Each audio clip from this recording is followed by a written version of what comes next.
Hello दोस्तों, हाय नमस्ते। हम एच.के. रंजन, आप देख रहे हैं झारखंडी जवान वीडियो। दोस्तों, ऐसा है कि माननीय पीएम नरेंद्र मोदी जी 11 तारीख को चतरा का सिमरिया में आए हुए थे, 12 को शायद पटना में थे, 13 को और कहीं, 14 को आज झारखंड का गिरिडीह में है, जहाँ जनसभा को संबोधन करना है गिरिडीह में भी। लेकिन जहाँ जहाँ जा रहे हैं रैलियाँ में, जहाँ जहाँ भी रैलियाँ में जा रहे हैं, वह सब चीज के बारे में बात करते हैं, लेकिन बात नहीं करने का एक ही चीज पे वह बात नहीं कर पा रहे हैं, वह है सहारा सेवी मुद्दा। जिससे मतलब एक वर्ड नहीं बोलना, यह सोचने वाली बात है ना, कि हमको और आपको सोचने की बात है कि एक वर्ड भी बात नहीं करना, कहीं ना कहीं दाल में कुछ काला है। ये हमको और आपको सोचना पड़ेगा।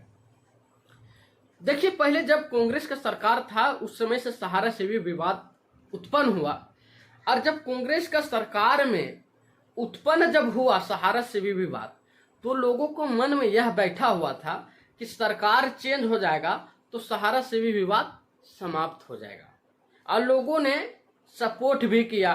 और जब बीजेपी का सरकार आ गया, 5 साल बाद भी निराकरण नहीं हुआ, तो लोग बोला अब 5 साल में हो जाएगा। रह गया 10 साल हो गया, और 10 साल में भी सहारा सेवी विवाद समाप्त नहीं हुआ।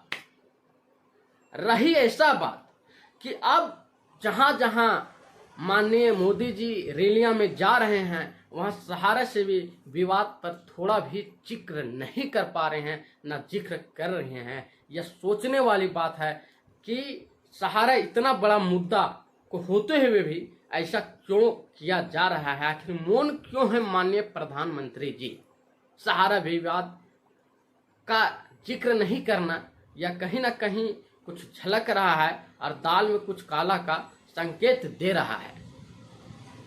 रही बात 11 तारीख को यहाँ आए थे, 11 तारीख को आने के बाद हम लोगों को द्वारा जो ज्ञापन दिया गया, थोड़ा सा वीडियो लंबा होगा, बिना स्किप किए हुए देखें, क्योंकि हम दे ही नहीं पा रहे थे, नेट की वजह से नहीं दे पा रहे थे। कल भी हम आप लोगों को नहीं दिए थे, तो हम लोग ज्ञापन दिए थे, और ज्ञापन हम स्क्रीन में भी देखिए, स्क्रीन में भी लगा दिए हैं, और संक्षिप्त में कोशिश कर रहे हैं कुछ पढ़ने के लिए। आप लोग सुनिए ज्ञापन में हम लोग क्या दिए थे, और हर एक प्रत्येक जगह से दिया भी जा रहा है, लेकिन ज्ञापन पर कोई असर नहीं आ रहा है, क्योंकि रैलिया में कोई भी जिक्र नहीं किया जा रहा है।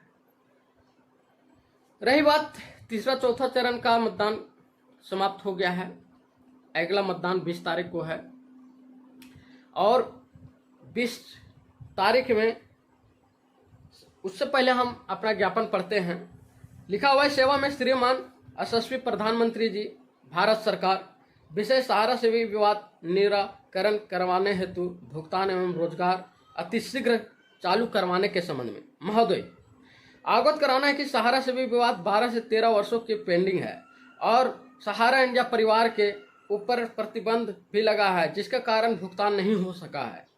मार्च 2023 में माननीय सहकारिता मंत्री श्री अमित शाह जी के द्वारा पहल करते हुए पोर्टल निर्माण कर आश्वासन दिया गया था कि पोर्टल पर डिमांड करने के 45 दिनों के भीतर पैसा आश्रितों जमाकर्ता के खाते में चला जाएगा। पर दुर्भाग्य की बात यह है कि काफ़ी खर्चों एवं परेशानियों के बाद भी लगभग 1 वर्ष से अधिक होने को है, और अभी तक मात्र 300 से 4 करोड़ का भुगतान हो पाया है।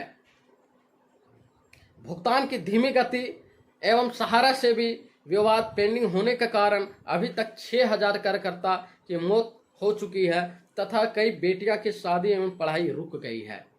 सहारा से भी विवाद का निराकरण नहीं होने से कई बीमार सम्मानित जमाकर्तागण के पैसे के अभाव में सही इलाज नहीं हो पाया, जिसके कारण वे काल के गाल में समा गए। सहारा से भी विवाद निराकरण नहीं होना तथा सेंट्रल रजिस्ट्रार के द्वारा नए व्यवसाय पर रोक लगाए जाने से सहारा के भुगतान प्रक्रिया तथा 15 लाख कार्यकर्ता बिल्कुल बेरोजगार हो चुके हैं।